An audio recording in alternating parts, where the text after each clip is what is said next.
नमस्कार, मैं हूं अमित सिंह और आप देख रहे हैं फर्स्ट बिहार झारखंड। देखिए, नीतीश कुमार ने चक्रव्यूह तैयार कर दिया है और ये चक्रव्यूह 2025 के लिए रची जा चुकी है। शुरुआत होगी बिहार के उपचुनाव से, क्योंकि बिहार में 4 जगह पर उपचुनाव होने हैं और उस चक्रव्यूह की परीक्षा यहीं से हो जाएगी। लेकिन नीतीश कुमार ने जिस चक्रव्यूह की रचना की है उसमें एनडीए के तमाम बड़े नेता और जिला अध्यक्ष तक उनकी मौजूदगी थी। तमाम विधायक, एमएलसी, मंत्री सभी इस बैठक में मौजूद थे। एनडीए के तमाम बड़े नेता मौजूद थे और इस चक्रव्यूह में तमाम वो चीज़ें रखी गई जिस पर एक बड़ी लड़ाई लड़ी जा सके। देखिए, नीतीश कुमार तेजस्वी यादव को हल्के में नहीं ले रहे हैं, ये मैं आपको बता दें, क्योंकि आज की मीटिंग में मुख्यमंत्री नीतीश कुमार ने हर वो मुद्दे की चर्चा की जिसको लगभग कई राजनेता वहां तक नहीं पहुंच पाते हैं।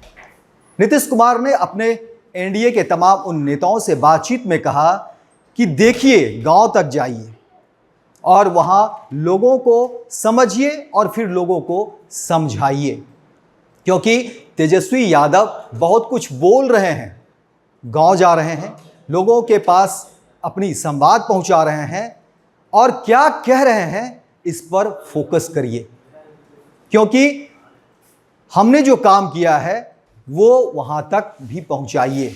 और नीतीश कुमार ने कहा कि तेजस्वी की जो कारगुजारी रही थी, उसके जो किए गए काम रहे थे, राजद के जो वो काम रहे थे जिसको लेकर के लोगों में भय था, ये तमाम मुद्दे भी रखिए, गांव में पहुंचिए। यानी कि नीतीश कुमार ने पूरी तरह से चक्रव्यूह की जो है रचना कर दी है और सवाल वही है कि क्या इस चक्रव्यूह में तेजस्वी यादव फंसेंगे। क्योंकि इस बार का जो मीटिंग हुआ है, देखिए, अमूमन जब गठबंधन की सरकार होती है तो लोग मीटिंग करते हैं, ये कोई बड़ी बात नहीं है। लेकिन इस बार जो नीतीश कुमार ने जो मीटिंग रखी, एनडीए की जो मीटिंग रखी है, ये काफ़ी लंबे वक्त बाद हुआ है।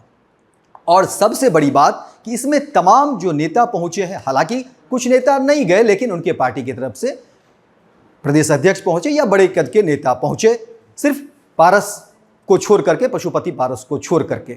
लेकिन इस बार की मीटिंग बहुत अहम हो जाती है क्योंकि इसमें बहुत हद तक और काफ़ी सकारात्मक बातें हुई है, चर्चा हुई है और ये कहा गया है कि इस चुनाव में और चुनाव से पहले एनडीए के तमाम नेता बूथ स्तर तक जाएंगे और मिल बैठकर बात करेंगे। देखिए, इससे पहले ये होता रहा था कि गठबंधन तो होती थी लेकिन उसमें भी कहीं ना कहीं एक अलगाव रहता था। जदयू के अगर हैं तो वो नेता अपनी बात करते थे, बीजेपी के हैं तो वो अपनी बात करते थे। सामूहिक रूप से इस तरह से बातचीत बहुत ही कम देखी जा रही थी। लेकिन एक और बात कि कई सवाल जो है हर तरफ से, विपक्ष के तरफ से भी होता रहा था नीतीश कुमार को लेकर के। उन तमाम मुद्दों का भी खंडन हो गया या उस पर कह सकते हैं कि पूर्ण विराम हो गया। अब नीतीश कुमार 2025 में एनडीए की तरफ से मुख्यमंत्री का चेहरा होंगे और 2025 में एनडीए अगर बहुमत में आती है तो नीतीश कुमार फिर से एक बार बिहार के मुख्यमंत्री बनेंगे। ये भी इस मीटिंग में तय हो गया। लेकिन क्या ये चक्रव्यूह की जो रचना आज नीतीश कुमार ने कर दी है, सवाल ये है कि इसमें तेजस्वी यादव को उन्होंने फंसाने की या उस चक्रव्यूह में घेरने की जो कवायद की है उसमें नीतीश कुमार पूरी तरह से सफल होंगे या नहीं, ये तो बहुत ज़्यादा दूर नहीं जाना है। ये बिहार में जो 4 सीटों पर उपचुनाव होने हैं उसमें ही बहुत कुछ तय हो जाएगा कि नीतीश कुमार का ये चक्रव्यूह कितना कारगर रहा है या कितना असफल रहा है। लेकिन देखिए, नीतीश कुमार ने हर एक मुद्दे को टच किया है और ये ऐसा लग रहा था कि नीतीश कुमार काफ़ी आक्रामक है, काफ़ी सजग है, क्योंकि देखिए, उन बातों पर भी पूर्ण विराम लगेगा जो लोग कहते आ रहे थे या विपक्ष की तरफ से जो बातें हो रही थी कि नीतीश कुमार अब कहीं दबाव में तो नहीं है। लेकिन आज की जो मीटिंग हुई है उसमें ऐसा नहीं लग रहा था। उसमें नीतीश कुमार पूरी तरह से नेतृत्व कर रहे थे और हर उस मुद्दे पर बात कर रहे थे जो मुद्दा अमूमन बड़े बड़े नेता नहीं कर पाते हैं या उनसे छूट जाती है। एक और बात जो निकल कर आई है सामने वो ये है कि नीतीश कुमार विरोधी की हर चाल को समझना चाहते हैं। वो इंडिया गठबंधन की बिहार में हो रही तमाम वो काम, तमाम हर वो खबर को वो देख रहे थे और जिसके बारे में नीतीश कुमार ने चर्चा किया। इसका मतलब है कि नीतीश कुमार की नजरें कितनी पैनी है बिहार के तमाम उन मुद्दों को लेकर के और विशेषकर विपक्ष के हर कामकाज को लेकर के नीतीश कुमार की कितनी पैनी नजर है, ये भी देखने को मिला। और उस बात पर ही पुण्य विराम लगा जो लोग ये कहते रहे थे कि नीतीश कुमार अब थोड़े बदल से गए हैं या नीतीश कुमार का उतना ध्यान नहीं रहता है, वो कहीं ना कहीं उम्र का जो है असर है। इन तमाम मुद्दों पर भी नीतीश कुमार ने पुण्य विराम लगा दिया। ऐसे देखिए, नीतीश कुमार की जो कार्यशैली रही है वो कभी कभी चौंका देते हैं। वो अपने ऐसे फैसले लेते हैं, कभी कभी ऐसे फैसले लेते हैं कि उनके जानने वाले को भी पता नहीं चलता है। उनके जो साथ रहने वाले लोग होते हैं, ऐसा लगता है कि बहुत जो करीबी हैं उनको भी पता नहीं चलता है कि नीतीश कुमार कब क्या और कौन सा फैसला ले ले। आज बिल्कुल उसी तरह की स्थिति में, उसी तरह का जो जेस्चर होता है नीतीश कुमार का, वही देखने को मिला। और फिर लगा कि ये नीतीश कुमार वही जो 2010 के जो नीतीश कुमार हुआ करते थे, पूरी तरह से तेवर से लैस, कॉन्फिडेंस से लैस, और अपनी जो कार्यशैली रही थी नीतीश कुमार की, जिसके लिए नीतीश कुमार जाने जाते रहे हैं अपनी कर्मठता और कार्यकुशलता को लेकर के, वही नीतीश कुमार आज की जो मीटिंग एनडीए की हुई है उसमें देखने को मिला है। एक और पहलू जो आज की मीटिंग में रहा है, क्योंकि देखिए आज की मीटिंग की चर्चा इसलिए हो रही है कि आज की मीटिंग में बहुत कुछ अलग दिख रहा था, क्योंकि काफ़ी समय से अलग अलग मुद्दों को लेकर के बातचीत हो रही थी और एनडीए को लेकर के ये मीटिंग भी काफ़ी दिनों बाद इस तरह की मीटिंग हुई है जहां पर तमाम विधायक मौजूद हों, तमाम एमएलसी मौजूद हो, तमाम एनडीए के जो मंत्री हैं वो मौजूद हो और पार्टी के जो जिला अध्यक्ष होते हैं, कार्यकर्ता होते हैं, वो भी सभी मौजूद थे। तो ये भी एक तरह से एक नज़रिए से देखिए तो आज की जो एनडीए की मीटिंग रही है वो बिल्कुल डिफरेंट रही है। इसलिए मैं कह रहा हूं कि नीतीश कुमार एक तरीके से चक्रव्यूह की रचना उन्होंने कर दिया है। और ये रचना क्यों हो रही है ये भी समझिए, क्योंकि हाल के दिनों में जो तेजस्वी यादव या राजद की तरफ से जिस तरह से हमले किए गए, इसको समझिए। क्योंकि देखिए, राजद भी बैठ नहीं रही है, राजद भी चुप नहीं है। ऐसा नहीं है कि नीतीश कुमार के लिए चीजें इतनी आसान हैं। नीतीश कुमार ऐसे ही 2025 में बैटिंग करेंगे और जीत जाएंगे, ये संभव नहीं है। ये नीतीश कुमार को भी पता है, एनडीए के तमाम नेताओं को भी पता है कि बिहार में 2025 की जो लड़ाई होगी वो इतनी आसान नहीं होगी।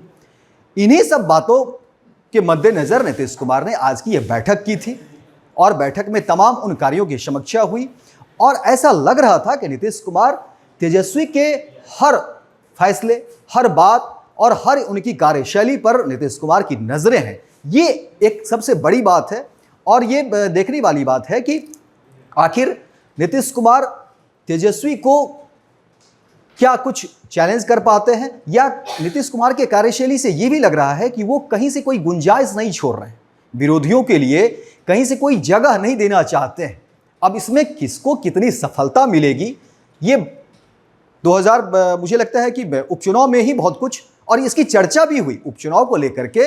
ये भी कहा गया कि देखिए, हम लोग जो भी मंथन कर रहे हैं और जो भी तैयारी कर रहे हैं, ये तैयारी की शुरुआत ऐसा नहीं है कि अब ये बातचीत हो गई और फिर ये इसका जो है सो हम लोग क्योंकि उपचुनाव होने हैं 4 जगह पर बिहार में विधानसभा उपचुनाव होने हैं, तो इसी में हम लोगों को लग जाना है। ये नीतीश कुमार का फरमान था और निर्देश भी था कि अब इसकी शुरुआत जो है तुरंत करिए, तुरंत एक दूसरे लोगों से बातचीत करिए और क्षेत्र में जाइए, पटना में मत बैठिए, क्षेत्र में जाइए, वहां पर लोगों से कहिए, लोगों को जोड़िए, अपनी बात करिए। और विपक्षी की जो बात है कि लोग डरते थे, क्या माहौल था, देखिए नीतीश कुमार का यह भी एक रहा है कि जब भी वो क्षेत्र में जाते हैं, लोगों से मिलते हैं, तो वो विरोधियों की भी बात करते हैं, अपनी बात तो करते ही हैं। नीतीश कुमार उनका अपना जो डेवलपमेंट का काम रहा है या जो भी उनका काम रहा है, उनके द्वारा किए गए कार्य रहे हैं, उनकी चर्चा तो वो करते ही हैं, लेकिन वो विपक्ष की भी बात करते हैं कि देखिए, याद करिए उस समय क्या हुआ था, क्या चल पाते थे, रात में आप निकल पाते थे, सड़कें कैसी थी।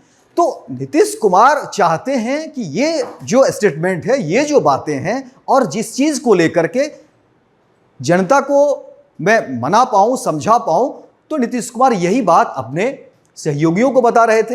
एनडीए की जो मीटिंग थी, जो विधायक, मंत्री, सांसद और जो जिलाध्यक्ष आए हुए थे, पार्टी के कार्यकर्ता आए हुए थे, उन सबको कह रहे थे कि अब सब गांव में जाइए, बूथ स्तर तक के जो नेता है, कार्यकर्ता हैं, उनसे बात करिए और लोगों से मिलिए, लोगों को अपनी बात कहिए। और तेजस्वी की जो बातें हैं या राजद की तरफ से जो भी बातें कही गई है, इंडिया गठबंधन की तरफ से जो बिहार में बातें कही जा रही हैं, उसको फिर डिफेंड करिए और उसको समझाने की कोशिश करिए आम जनता के बीच कि एनडीए आपके लिए कितना मुफीद है, एनडीए आपके लिए कितना सही है, एनडीए आपके लिए कितना उचित होगा। ये नीतीश कुमार तमाम नेताओं को आज की मीटिंग में ब्रीफिंग कर रहे थे। तो अब समझिए कि नीतीश कुमार का नेतृत्व आज की मीटिंग में काफी कुछ अलग दिख रहा था, और वही तेवर, वही नीतीश कुमार की जो छवि 2010 वाली थी, उसी स्टैंड में वो आज भी कायम थे। लेकिन आज की मीटिंग में एक और बात हुई, और ये बात हुई कि 2010 से हम लोगों को आगे जाना है। यानी 2010 में जाहिर सी बात है एनडीए बड़ी भूमिका में थी, सरकार भी बनाई हुई थी, लेकिन अब खुद को ही कहा है नीतीश कुमार ने कि अब ये चैलेंज जो है देना है, और 220 यानी 2025 में जो बिहार विधानसभा चुनाव होंगे, उसमें उन्होंने टारगेट दिया है कि 220 सीट हम सभी को जीत करके लाना है। यह भी एक बात कही गई है। अब उस पर भी काम करने की जरूरत है, यानी एक टारगेट दिया गया है। नीतीश कुमार ने टारगेट भी दे दिया, तमाम नेताओं के साथ मीटिंग के दौरान एक टारगेट दे दिया कि देखिए 220 तो हम लोगों को लाना ही लाना है। 2010 को आप भूलिए, ठीक है, हम लोगों ने बहुत अच्छा किया था, सब लोग अच्छा कर रहे थे उस समय, सभी लोगों ने काम किया, लेकिन अब उसको भूलिए और अब आगे बढ़िए। 2010 का जो है, ठीक है, बहुत अच्छा हम लोग काम किए थे, लेकिन अब 2025 में हम लोगों को इससे और आगे जो है लड़ाई लड़नी है, आगे की तैयारी करनी है, और हम सभी को 220 सीट ला करके दिखाना है, क्योंकि हम लोगों ने काम किया है। देखिए, नीतीश कुमार आज भी अपने काम को लेकर के भरोसे पर हैं, उनको भरोसा है, उम्मीद है कि जनता उनको चुनेगी क्योंकि उन्होंने काम किया है। ये एक विश्वास नीतीश कुमार को है, और यही नीतीश कुमार चाहते हैं कि तमाम एनडीए के नेता, कार्यकर्ता गांव में जाए और लोगों से बातचीत करें, विपक्ष की जो बातें हैं उसके बारे में भी बताएं कि उससे उनको कितनी परेशानी हो रही थी, और फिर अगर विपक्ष आएगी तो उनको कितनी परेशानी होगी, नीतीश कुमार के कार्यकाल में कितने काम हुए हैं, उसको भी नीतीश कुमार ने कहा है कि आप लोगों को जाइए, समझाइए, बताइए कि बिहार कितना पिछड़ा था और कितना हम लोग लेकर के आए। तो देखिए, नीतीश कुमार की जो शैली रही है, वो चाहते हैं कि तमाम जो नेता हैं ये शैली को वहां पर रखें। तो फिलहाल इस जो बातचीत का जो आज की जो बातचीत रही है नीतीश कुमार की एनडीए गठबंधन में, और मैं समझता हूं कि ये, और नीतीश कुमार ने खुद कहा भी है कि देखिए इसकी एक सबको पता चल जाएगा कि उपचुनाव में हम लोगों ने कितनी मेहनत की है, ये उपचुनाव में पता चल जाएगा। तो तमाम नेता और कार्यकर्ताओं के साथ नीतीश कुमार की यही मीटिंग रही, और इसमें यही निष्कर्ष निकला कि सब लोग जाइए बिहार के अलग अलग हिस्से में, और विशेषकर जो उपचुनाव है उस पर पूरी तरह से फोकस होइए, क्योंकि यही उपचुनाव जो है बहुत कुछ तय करेगा, और 2025 में हम लोग 220 सीट जीत कर लाएं, तो इसकी शुरुआत जो है आज से ही कर दें।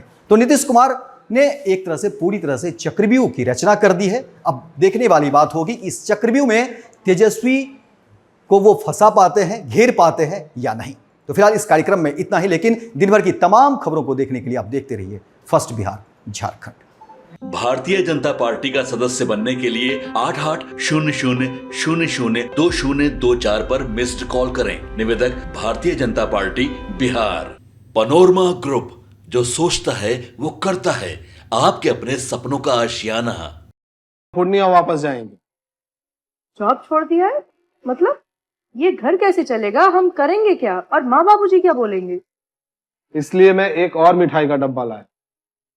अपने बिजनेस के लिए लोन अप्रूव हो गया। अरे लोन अप्रूव हो गया वो तो ठीक है, लेकिन पूर्णिया में हम रहेंगे कहाँ? अपना घर भी तो नहीं है वहाँ। इसलिए तो एक और मिठाई का डब्बा अलग से लाया हूं। हमने पूर्णिया में घर ले लिया है, पूर्णिया के ई होम्स पैनोरमा में। पूर्णिया में पैनोरमा ग्रुप लेकर आए हैं ई होम्स पैनोरमा। बड़ा घर, आलीशान जिंदगी और अत्याधुनिक सुविधाओं के संग। अरे अरे, अब क्यों मुंह मीठा करवा रही हो? क्योंकि हम घर वापसी जो कर रहे हैं। घर वापसी की खुशी पूर्णिया में ई होम्स पैनोरमा के संग। E Homes Panorama, luxurious lifestyle redefined.